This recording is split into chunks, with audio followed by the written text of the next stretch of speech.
Баршаңызға қайырлы күн. Бүгін сіздермен самсаның ең сәтті, яғни ең идеальный рецептімен бөліскім келіп тұр. Осыған дейін әртүрлі рецепттерді жасап көрдім, бірақ ең сәтті шығатын рецепті осы. Суық кезінде де, ыстық кезінде де қатпарлы, үгітіліп аузыңызда еритін самсаның рецептін ұсынамын.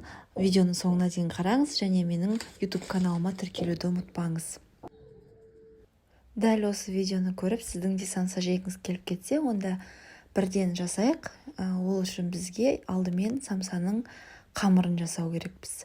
Мен ыстық болғаннан кейін осылай салфеткамен ұстап сіздерге көрсетіп отырмын. Барлық керекті заттардың құрамы мен мөлшерін видеоның астына жазып қойдым. Міне ыдысыма ұнымды салып алдым және бөлме температурасындағы не болмаса ерітілген сары май қолданамыз.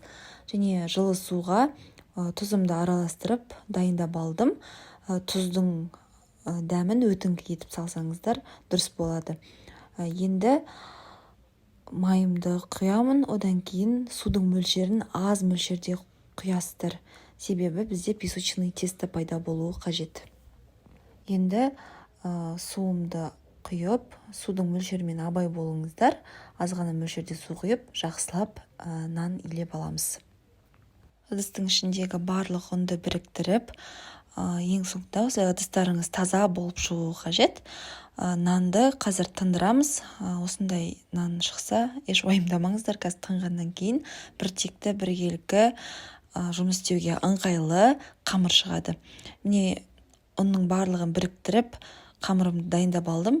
Енді осы қамырды бетіне ауа кірмейтіндей етіп жауып қоямыз. Сізге қалай ыңғайлы, солай жапсаңыздар болады. Мен пищевая пленкамен жабамын және 10-15 минутқа қалдырамын. 15 минут уақыт өтті. Енді қамырымды тағы бір рет басып қоямын. Жақсылап, аямай басып, тағы да 30-40 минутқа қалдырамын. Бастысы ауа кірмейтіндей етіп жауып қойсаңыздар болғаны. Міне менің қамырым 40 минут тұрды. Ішіне ауа кірмегендіктен міне буланып кеткен осындай болып. Енді қамырды көрсетейін сіздерге. Қараңыздар, иі қанып, жұмсақ, эластичный дейді ғой, сондай қамыр болып тұр. Жұмыс істеуге өте ыңғайлы, иі қанған, ішіндегі ауасының бәрі шыққан, осындай қамыр шығу керек сіздерде де. Енді осы қамырды екіге бөліп, екі бөлек қамырды иілеп, жақсылап бетін жауып қойып қоямыз.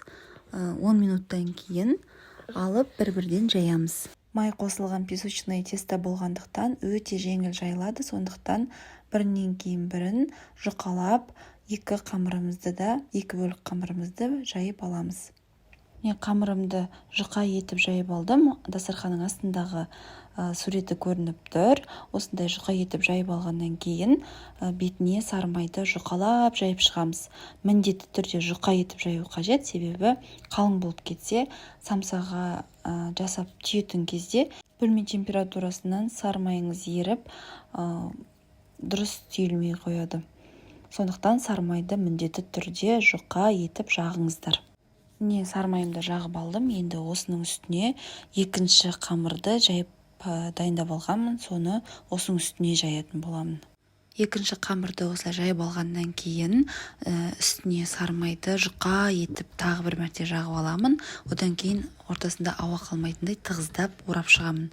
Және тоңазытқышқа 30 минуттай қойып алсаңыздар болады. Міне мен қамырымды жайып, самса түйуге кірістім. Осылай кесіп алып, дөңгелектеп жаямыз. Және қамырды жұқа етіп жібермеңіздер. Сәл қалыңдау болса дәмдірек болып шығады. Алдын ала дайындалып алған салмамды, яғни фаршымды құрамын видеоның астына жазып кеттім. Салып, самсаны түйеміз. Осылайынан біріктіріп, екі жағынан жақсылап біріктіріп басып аламыз бірінші. Одан кейін барып қана өреміз. Жақсылап біріктіріп шықтым. Енді осындай әдіспенен өріп шығамыз. Самсаның қамыры өте жұмыс істеуге ыңғайлы, иілгіш болып келеді. Послушный дейді ғой, сондай қамыр. Міне өріп алдым. Бізде осындай сүп-сүйкімді топ-томпақ самса шықты. Дәл осы әдіспен самсаларымызды бірнеше рет қайталап түйіп шығамыз. Осылай да түйіп алсаңыздар болады, өрілген жағын үстіне қаратып. Олай да әдемі болып шығады дастарханға қойғанда. Дәл солайынан, бірақ өрілген жағын үстіге қаратып түйесіздер. Міне болды. Өз қалаларыңызға қарай осылайынан түйсеңіздер де болады. Енді тюльпан самсаны қалай жасайтынын көрсете кетейін. Тюльпан самсаның қамырын жайған кезде жұқарақ етіп жаясыздар, себебі ол бірнеше рет оралғанда өзі қалың болып шығады. Домалақтап жайып, бір шетіне қарай салмамызды салып, сол жерден кесеміз. Одан кейін дөңгелетіп орап шығамыз. Содан соң ең соңында осылай астын біріктіріп, ашылмайтындай етіп қосып аламыз.